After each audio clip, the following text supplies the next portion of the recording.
അതെ, ഞാൻ പൂര നക്ഷത്രം. എന്താ ചോദിച്ചേ? പൂരത്തിൽ ജനിച്ചവര് പൂജാരിയാവുന്ന എന്റെ മുത്തശ്ശി പറയാറുള്ളത്.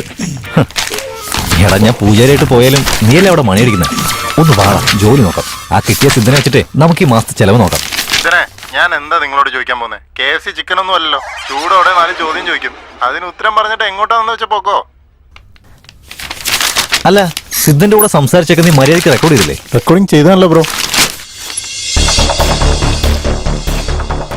അങ്ങനെയാണെങ്കിൽ ദൈവം അവരെ രക്ഷിക്കണ്ടേ? കഷ്ടപ്പാടിലില്ലാത്ത ദൈവം ഉണ്ടെങ്കിൽ എന്താ ഇല്ലെങ്കിൽ എന്താ? എടാ, നീ നുണ പറയില്ലേ? ഈ ഇന്റർവ്യൂലൊന്നും സിദ്ധനെ കാണുന്നില്ലല്ലോ. അയാൾ അവിടെ വെച്ച് കാണാതെ പോയല്ലോ. എനിക്ക് നല്ല ഓർമ്മയുണ്ട്. ഞാൻ റിവൈൻഡ് ചെയ്ത് നോക്കിയതാ, പക്ഷെ ഉണ്ടായിരുന്നു. ഇപ്പൊ എവിടെ പോയെന്ന് അറിയില്ലല്ലോ.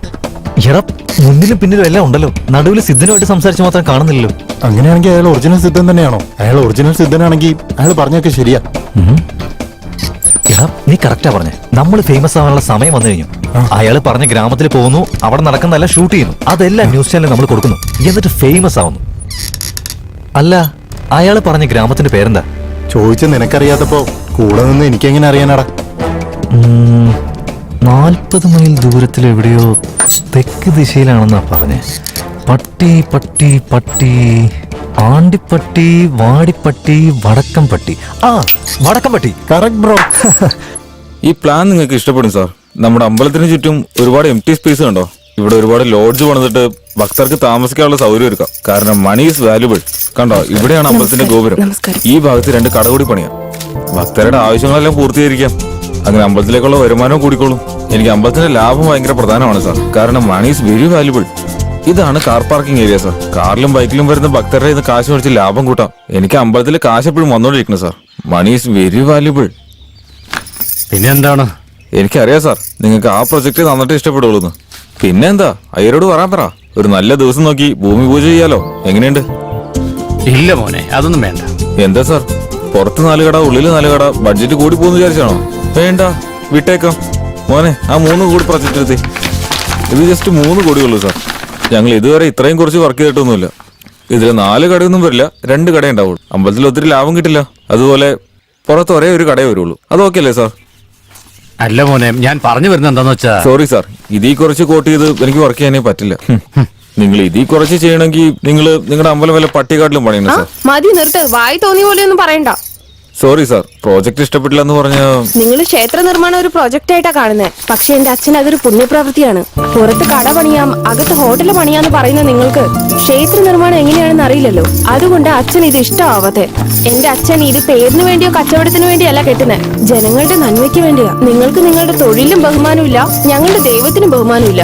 നിങ്ങൾക്ക് പോകാം. ഒരു മിനിറ്റ് നിൽക്ക്. പഴയ കാലത്തെ ക്ഷേത്രങ്ങളൊന്നും നിങ്ങളെപ്പോലെ എഞ്ചിനീയേഴ്സ് പണിതല്ല. ഞങ്ങൾക്ക് എങ്ങനെ പണിയണമെന്ന് അറിയാം. നിങ്ങൾ പൊക്കോ. നമ്മളെപ്പോലെ എഞ്ചിനീയറിംഗ് പഠിച്ചതിന്റെ അഹങ്കാരത്തിൽ സംസാരിക്കുന്നു. ഞാൻ എന്തെങ്കിലും തെറ്റായിട്ട് പറഞ്ഞോ? അതൊന്നുമില്ല മോളെ, ഞാൻ പറയാൻ വന്ന കാര്യം തന്നെയാ നീയും പറഞ്ഞത്. ആർക്കും കുഴപ്പമൊന്നുമില്ലല്ലോ. ഇവിടെ ഒരുപാട് കാശുണ്ടാവുമെന്ന് പറഞ്ഞിട്ട് ഇവിടെ ഒരു ചില്ലി കാശ് പോലും ഇല്ലല്ലോ. ഒന്നും മിണ്ടാതെ വായടച്ച് പാടാ. എല്ലാം വാതിൽ തുറന്ന് നിന്റെ കയ്യിലേക്ക് വരുമോ? ആഹോരിയെ കണ്ടതിന് ശേഷം നിറയെ മാണിക്കും പിളവളാ മിന്നുന്ന തങ്കവും കൈ നിറയെ കാശും കിട്ടും.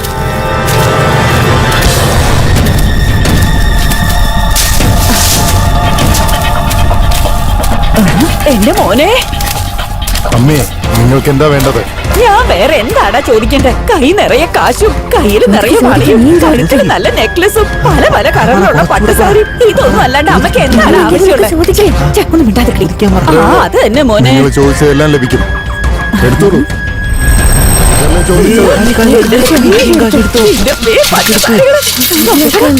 ഞാൻ പറഞ്ഞില്ലേ നിങ്ങളോട് ഇതൊക്കെ ചോദിച്ചാ കിട്ടൂന്ന്. ഇപ്പൊ നിങ്ങൾക്ക് ഞാൻ പറഞ്ഞു. എന്റെ ദേവി, കൈ നിറയെ കാശും കിട്ടിയല്ലോ. എനിക്ക് വയ്യ. എഴുന്നേക്ക് ചേച്ചി. എന്താ ചേച്ചി, എപ്പോഴത്തെ പോലെ സ്വപ്നം കണ്ടതാണോ? ചേച്ചി ചേച്ചിയുടെ ഭർത്താവിനെ വിശ്വസിക്കുന്നു, ഞങ്ങളാണെങ്കിൽ ചേച്ചിയെ വിശ്വസിക്കുന്നു. ഈ വിശ്വസിച്ചോണ്ടിരുന്നിട്ട് ഒന്നും കിട്ടുന്നില്ലല്ലോ ദൈവമേ. വേറെ എന്തെങ്കിലും വഴി. ഇങ്ങനെ വിശ്വാസമില്ലാതെ പറയലടി. ആഹോരിയുടെ താപസം ഒന്ന് കഴിഞ്ഞോട്ടെ, നാളെ കാണാം നമുക്ക്. എന്നിട്ട് പങ്കും ചോദിച്ചോണ്ട് വരരുത്.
അയ്യോ എന്റെ മോൻ തപസ്സിലാണല്ലേ.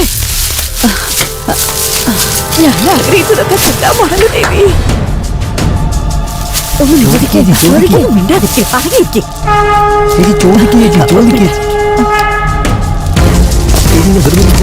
ചോദിക്ക്.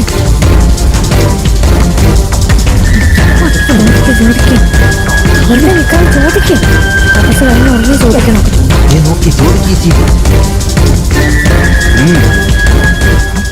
കാലക്കേയാ ചോദിക്കേച്ചി ചോദിക്ക് ചേച്ചി.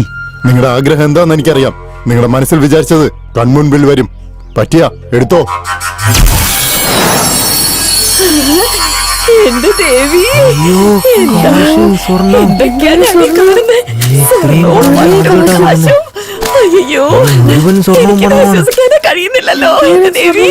ഞാൻ കുറച്ചെടുത്തോട്ടെ. അയ്യോ, പോയല്ലോ. അയ്യോ പണമെല്ലാം പോയല്ലോ. കാണിക്കുന്ന സ്വപ്നം കണ്ട പോലെ എല്ലാം പോയല്ലോ. ഞാൻ ചെയ്ത തെറ്റിന്റെ ഫലം ഇതാണമ്മേ. ആഗ്രഹിച്ച് കൺമുന്നിൽ വരും എന്നല്ലാതെ കയ്യിൽ വരില്ല. കാണാം, പക്ഷെ ഉപയോഗിക്കാൻ കഴിയില്ല. പിന്നെ എന്തിനാണ് നീ ഈ തപസ്സെല്ലാം ചെയ്തോണ്ടിരിക്കുന്നത്? അത് തന്നെ, ചോറ് കണ്ട വിശപ്പ് മാറുവോ? കഴിച്ചാലല്ലേ മാറുവോ? നമ്മൾ കണ്ട സ്വപ്നത്തിന് ബലമില്ലേ? എന്തുകൊണ്ടില്ല? 9 നക്ഷത്രത്തിൽ പറഞ്ഞ കുഞ്ഞുങ്ങളെ ബലി കൊടുത്താൽ നമ്മൾ കണ്ട സ്വപ്നങ്ങളൊക്കെ യാഥാർത്ഥ്യമാവും. ഒന്നല്ല, 9 നക്ഷത്രത്തിലെ കുഞ്ഞുങ്ങൾ അശ്വതി, ഭരണി, കാർത്തിക, രോഹിണി, മകയിരം, ചിത്തിര, തിരുവോണം, അവിട്ടം, വിശാഖം. ഈ 9 നക്ഷത്രത്തിൽ പറഞ്ഞ കുഞ്ഞുങ്ങളെ ബലി കൊടുത്താൽ എല്ലാം കൈക്കുള്ളിൽ വരും, എല്ലാം ലഭിക്കും. അങ്ങനെയാണോടാ? എന്റെ സ്വപ്നം യാഥാർത്ഥ്യമാവാൻ ഞാൻ എന്ത് വേണമെങ്കിലും ചെയ്യും. ഇതൊക്കെ പൂന്തോട്ടത്തിൽ പൂ പറിക്കുന്ന പോലെ സാധാരണ കാര്യമല്ല, തീയില് കൈവെക്കുന്ന പോലെ ആപത്തായ കാര്യമാണ്. ചെറിയ തെറ്റ് സംഭവിച്ചാൽ എന്റെ തല തന്നെ ഇല്ലാതാവും. 9 നക്ഷത്രത്തിലെ കുഞ്ഞുങ്ങളും ഒരുമിച്ച് ഒരു സ്ഥലത്ത് കിട്ടണം. എന്താ കിട്ടൂലേ?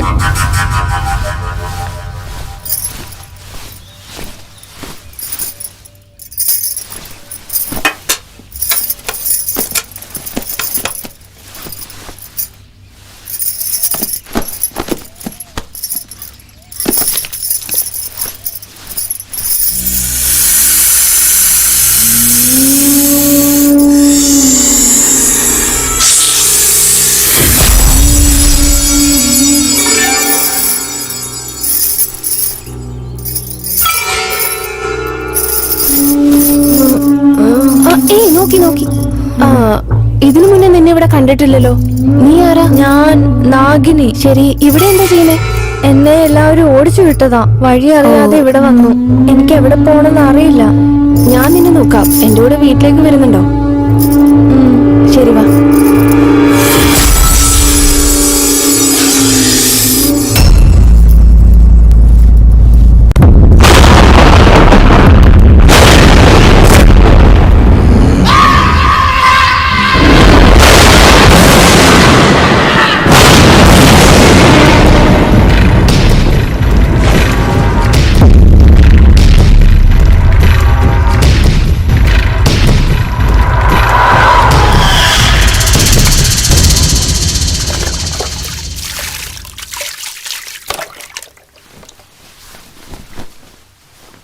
ആരാ മോളെ ഇത്? അറിയില്ല അച്ഛാ.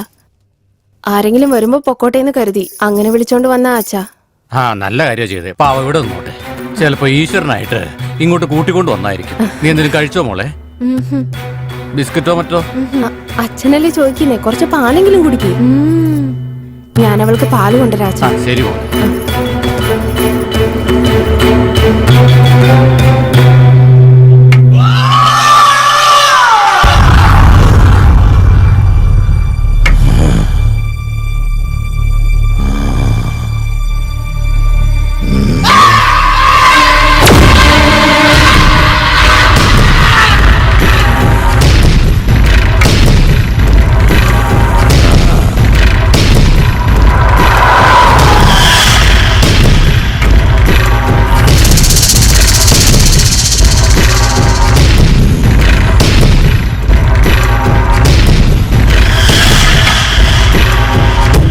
ഇതാ പാല്, ചൂടാണ്, സൂക്ഷിച്ചുകൂടി.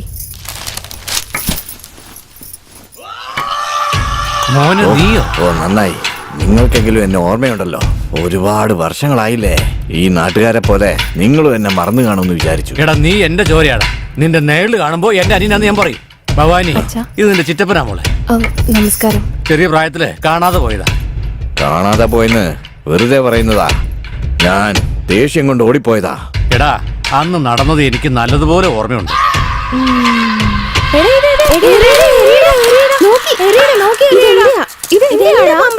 എടുക്കടാ. ആ എന്തടാ അവൻ തനിച്ചാ? വാടാ പോയി നോക്കാം. എന്താടാ നീ തനിയെ നിക്കുന്നേ? വാടാ പമ്പരം കളിക്കാം. ഞാൻ വരുന്നില്ല. എന്താടാ? ഞാൻ മുണ്ടയുടെ അടുത്ത് പോവാ. മുണ്ട ആരാടാ? മുണ്ട എന്റെ ദൈവമാണ്. ഞാൻ എന്ത് ചോദിച്ചാലും തരും. നല്ല പമ്പരം ചോദിച്ചു തരുവോടാ? അങ്ങനെയാണെങ്കിൽ ഞങ്ങളെയും മുണ്ടയുടെ അടുത്ത് കൊണ്ടുപോവോ? വാ പോകാം. വാടാ, പോവാം. ഞാൻ പറയുന്നത് വരെ ആരും കണ്ണു തുറക്കരുത്. തുരിയാ ആ, എന്നടാ ചെയ്യുന്നേ?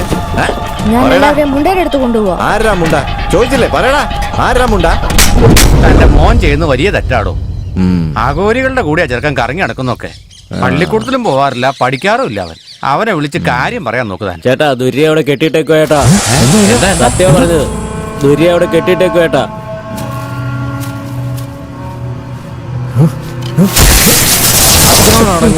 എന്റെ അടുത്ത് കളി എടുക്കുന്നോ? നിനക്ക് എന്റെ വീട്ടിൽ ഇനി സ്ഥാനമില്ലടാ. എങ്ങോട്ടെങ്കിലും പോടാ.